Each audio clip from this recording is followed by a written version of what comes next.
It's day 2 of UN-sponsored climate talks in Poland. Negotiators convened a day early because they're under pressure to make progress. And today, negotiations officially begin. The main goal is to complete the rulebook to implement the 2015 Paris Agreement. On Monday, UN Chief Antonio Guterres said climate change was already a matter of life or death for many countries.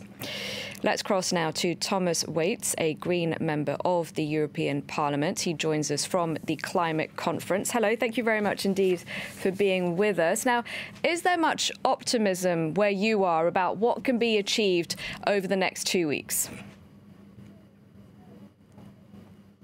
Well, yes, we have to keep optimistic. Otherwise, we won't find solutions how to implement the Paris Agreement into practical policies. So yes, we keep optimistic that we find solutions. And how important is this conference for the EU?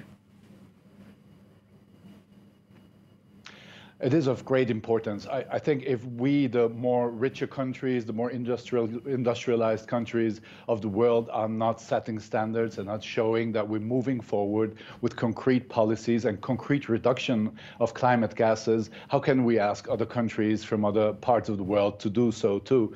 So it's of great importance, and it's also of great importance to show the world that we're ready to act, to really take measurements, to really reduce the CO2 emissions and other greenhouse gases, and we have to prove to the world community here that we are to be taken serious here in Europe.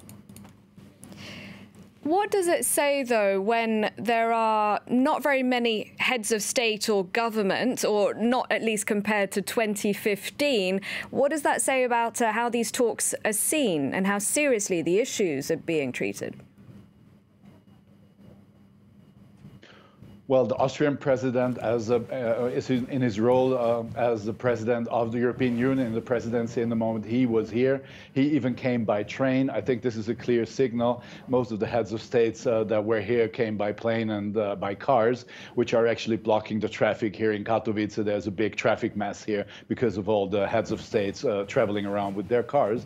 I think some of the heads of states are shying away of showing their faces here because they know that they have not done their jobs in their national countries. They have not done what they have proven. They have not set policies in place that are really reducing the CO2 emissions.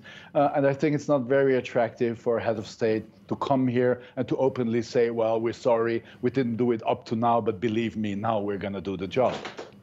And when you say heads of states haven't been doing what they said they would do, who are you referring to specifically? Are there some big players, really, that you can point out? Well, there's many examples, concrete examples, which I could mention, but I don't know if it makes sense to shame and blame single ones. I mean, in Germany, as an example, there was a big dynamic on changing to renewals. Now, in the new coalition, that there's a kind of a backdrop. If we look at coal subsidies, there's a backdrop across Europe. We need clear decisions there to not fuel coal anymore with public subsidies, with taxpayers' money. I don't know if many citizens in Europe are aware that they pay with their daily and weekly and monthly electricity bills, that they actually pay the prolongation of coal industry. We've seen a lot of coal power plants here in Poland still working. Even here in the middle of the city of Katowice, there's still some coal mining. The coal power plant is just 200 meters far away. So the things are still in place. I think everybody should clean up the space in front of their own houses. There's some member states, I would say the Scandinavian ones, they can be looked as role models for European countries and heads of states.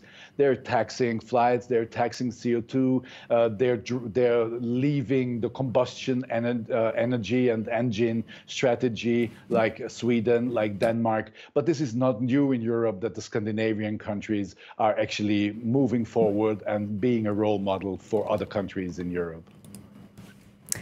All right, we'll leave it there. Thank you very much indeed for taking the time to speak to us from that climate conference. Thomas Waits, thank you.